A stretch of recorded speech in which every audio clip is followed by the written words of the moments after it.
हीरे कामिल, उमैरा अहमद का एक मशहूर नॉवेल जो अब आप सुन सकते हैं ऑडियो में भी।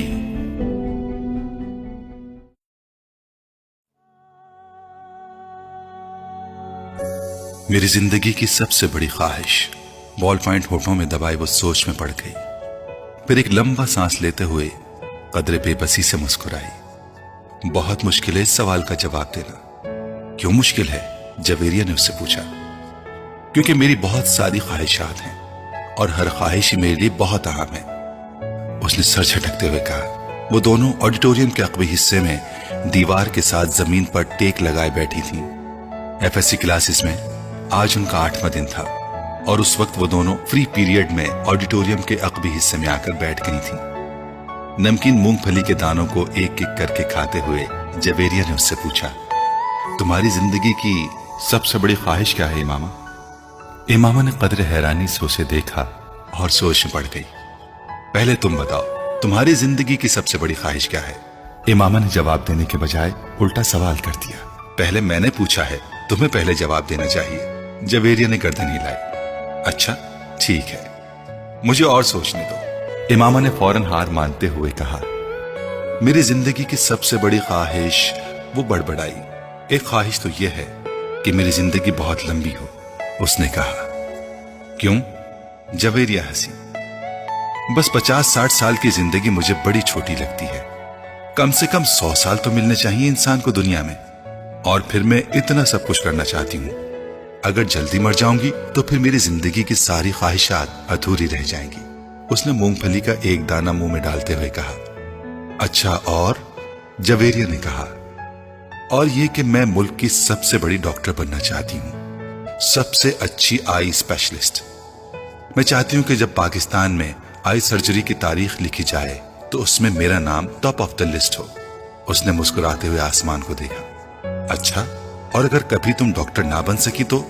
जवेरिया ने कहा। आखिर ये मेरिट और किस्मत की बात है, ऐसा मुमकिन ही नहीं है। मैं इतनी मेहनत कर रही हूँ कि मेरिट पर हर सूरत आऊंगी। फिर मेरे वालिदैन के पास इतना पैसा है कि मैं अगर यहाँ किसी मेडिकल कॉलेज में ना जा सकी तो वो मुझे बैरून मुल्क भिजवा देंगे। फिर भी अगर कभी ऐसा हो कि तुम डॉक्टर ना बन सको तो? हो ही नहीं सकता। ये मेरी जिंदगी की सबसे बड़ी ख्वाहिश है और मैं इस प्रोफेशन के लिए सब कुछ छोड़ सकती हूँ। ये मेरा ख्वाब है और ख्वाबों का भला कैसे छोड़ा जा सकता है? इम्पॉसिबल। इमामा ने कतई अंदाज में सर हिलाते हुए हथेली पर रखे दानों में से एक और दाना मुंह में डाला। जिंदगी में कुछ भी नामुमकिन नहीं हो सकता, कभी भी कुछ भी हो सकता है। फर्ज करो कि तुम डॉक्टर नहीं बन पाती तो फिर तुम क्या करोगी? कैसे रिएक्ट करोगी? इमामा अब सोच में पड़ गई। पहले तो मैं बहुत रोऊंगी, बहुत ही ज्यादा, कई दिन, और फिर मैं मर जाऊंगी। जवेरिया बेइख्तियार हंसी। और अभी कुछ देर पहले तो तुम कह रही थी कि तुम लंबी जिंदगी चाहती हो, और अभी तुम कह रही हो कि तुम मर जाओगी। हाँ, तो फिर जिंदा रहकर क्या करूंगी? सारे प्लान्स ही मेरे मेडिकल के हवाले से हैं, और ये चीज जिंदगी से निकल गई तो फिर बाकी रहेगा क्या? यानी तुम्हारी एक बड़ी ख्वाहिश दूसरी बड़ी ख्वाहिश को खत्म कर देगी। तुम यही समझ लो। तो फिर इसका मतलब तो यही हुआ कि तुम्हारी सबसे बड़ी ख्वाहिश डॉक्टर बनना है, लंबी जिंदगी पाना नहीं। तुम कह सकती हो। अच्छा, अगर तुम डॉक्टर ना बन सकी तो फिर मरोगी कैसे? खुदकुशी करोगी या तबई मौत? जवेरिया ने बड़ी दिलचस्पी से पूछा। तबई मौत ही मरूंगी, खुदकुशी तो कर ही नहीं सकती, इमामा ने लापरवाही से कहा। और अगर तुम्हें तबई मौत ना आ सकी तो? मेरा मतलब है जल्द ना आई तो फिर तुम डॉक्टर ना बनने के बावजूद भी लंबी जिंदगी गुजारोगी? नहीं, मुझे पता है कि अगर मैं डॉक्टर ना बनी तो फिर बहुत जल्द मर जाऊंगी। मुझे इतना दुख होगा कि मैं तो जिंदा रह ही नहीं सकूंगी। वो यकीन से बोली। तुम जिस कदर खुश मिजाज हो, मैं कभी यकीन नहीं कर सकती कि तुम कभी इतनी दुखी हो सकती हो कि रो रो कर मर जाओ, और वो भी सिर्फ इसलिए कि तुम डॉक्टर नहीं बन सकी। लग फनी। जवेरिया ने इस बार उसका मजाक उड़ाने वाले अंदाज में कहा। तुम अब मेरी बात छोड़ो, अपनी बात करो। तुम्हारी जिंदगी की सबसे बड़ी ख्वाहिश क्या है? इमामा ने मौजू बदलते हुए कहा। रहने दो। क्यों रहने दो? बताओ ना, तुम्हें बुरा लगेगा। जवेरिया ने कुछ हिचकिचाते हुए कहा। इमामा ने गर्दन मोड़कर हैरानी से कहा, मुझे क्यों बुरा लगेगा? जवेरिया खामोश रही। ऐसी क्या बात है जो मुझे बुरी लगेगी? इमामा ने अपना सवाल दोहराया। बुरी लगेगी, जवेरिया ने मध्यम आवाज में कहा। आखिर तुम्हारी जिंदगी की सबसे बड़ी ख्वाहिश का मेरी जिंदगी से क्या ताल्लुक है कि मैं इस पर बुरा मानूंगी? इमामा ने इस बार कदरे उलझे हुए अंदाज से पूछा। कहीं तुम्हारी ख्वाहिश ये तो नहीं कि मैं डॉक्टर ना बनूं? इमामा को अचानक याद आया। जवेरिया हंसती। नहीं, जिंदगी सिर्फ एक डॉक्टर बन जाने से कहीं ज्यादा अहमियत की हामिल होती है। उसने कुछ फलसफियाना अंदाज में कहा। पहले बुझवाना छोड़ दो और मुझे बताओ। इमामा ने कहा। मैं वादा करती हूं मैं बुरा नहीं मानूंगी। इमामा ने अपना हाथ उसकी तरफ बढ़ाते हुए कहा। वादा करने के बावजूद तुम मेरी बात सुनने पर बुरी तरह नाराज होगी। बेहतर है हम कुछ और बात करें, जवेरिया ने कहा। अच्छा, मैं अंदाजा लगाती हूँ तुम्हारी इस ख्वाहिश का ताल्लुक मेरे लिए किसी बहुत आम चीज से है, राइट? इमामा ने कुछ सोचते हुए कहा। जवेरिया ने सर हिलाया। अब सवाल ये पैदा होता है कि मेरे लिए कौन सी चीज इतनी अहम हो सकती है कि मैं वो बात करते करते रुक गई। मगर जब तक मैं तुम्हारी ख्वाहिश की नौयत जान नहीं लेती मैं कुछ भी अंदाजा नहीं कर सकती। बता दो जवेरिया, प्लीज। अब तो मुझे बहुत ही ज्यादा तजस्सुस हो रहा है। उसने मिन्नत की। वो कुछ देर सोचती रही। इमामा गौर से उसका चेहरा देखती रही। कुछ देर की खामोशी के बाद जवेरिया ने सर उठाकर इमामा को देखा।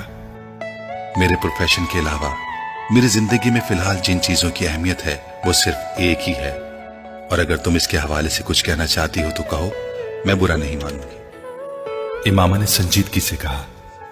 जवेरिया ने कदरे चौंक कर उसे देखा। वो अपने हाथ में मौजूद एक अंगूठी को देख रही थी। जवेरिया मुस्कुराई। मेरी जिंदगी की सबसे बड़ी ख्वाहिश ये है कि तुम। जवेरिया ने उसे अपनी ख्वाहिश बताई। इमामा का चेहरा एकदम सफेद पड़ गया। वो शौक थी या हैरत ज़दा, जवेरिया अंदाजा नहीं कर सकी, मगर उसके चेहरे के तासुरात ये जरूर बता रहे थे कि जवेरिया के मुंह से निकलने वाले जुमले उसके हर अंदाजे के बरक्स थे। मैंने तुमसे कहा था ना कि तुम बुरा मानोगी। जवेरिया ने जैसे सफाई पेश करने की कोशिश की, मगर इमामा कुछ कहे बगैर उसे देखती रही। मुइज हलक के बल चिल्लाता हुआ दर्द से दोहरा हो गया। उसके दोनों हाथ अपने पेट पर थे। उसके सामने खड़े 12 साल लड़के ने अपनी फटी हुई टी शर्ट की आस्तीन से अपनी नाक से बहता खून साफ किया और हाथ में पकड़े हुए टेनिस रैकेट को एक बार फिर पूरी कुव्वत से मुइज की टांग पर दे मारा। मुइज के हलक से एक बार फिर चीख निकली और वो इस बार सीधा हो गया। कुछ बेयकीनी के आलम में उसने खुद से 2 साल छोटे भाई को देखा, जो अब बगैर किसी लिहाज और मुरव्वत के उसे इस रैकेट से पीट रहा था जो मुइज कुछ देर पहले उसे पीटने के लिए लेकर आया था।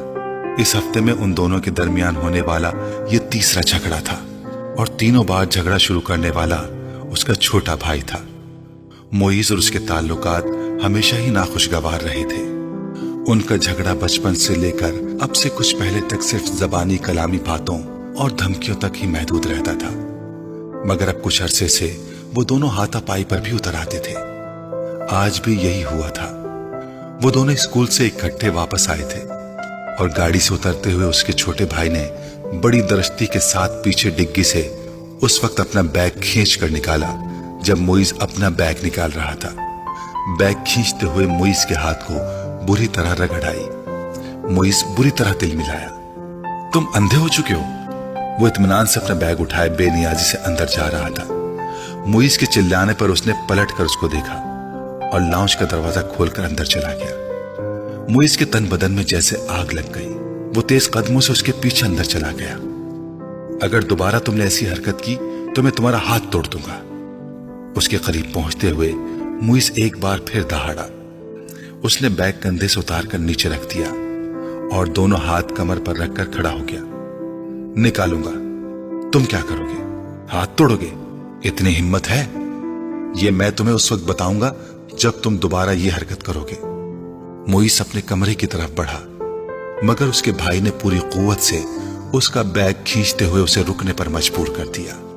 नहीं, तुम मुझे अभी बताओ। उसने मुइज का बैग उठाकर दूर फेंक दिया। मुइज का चेहरा सुर्ख हो गया। اس نے زمین پر پڑا ہوا اپنے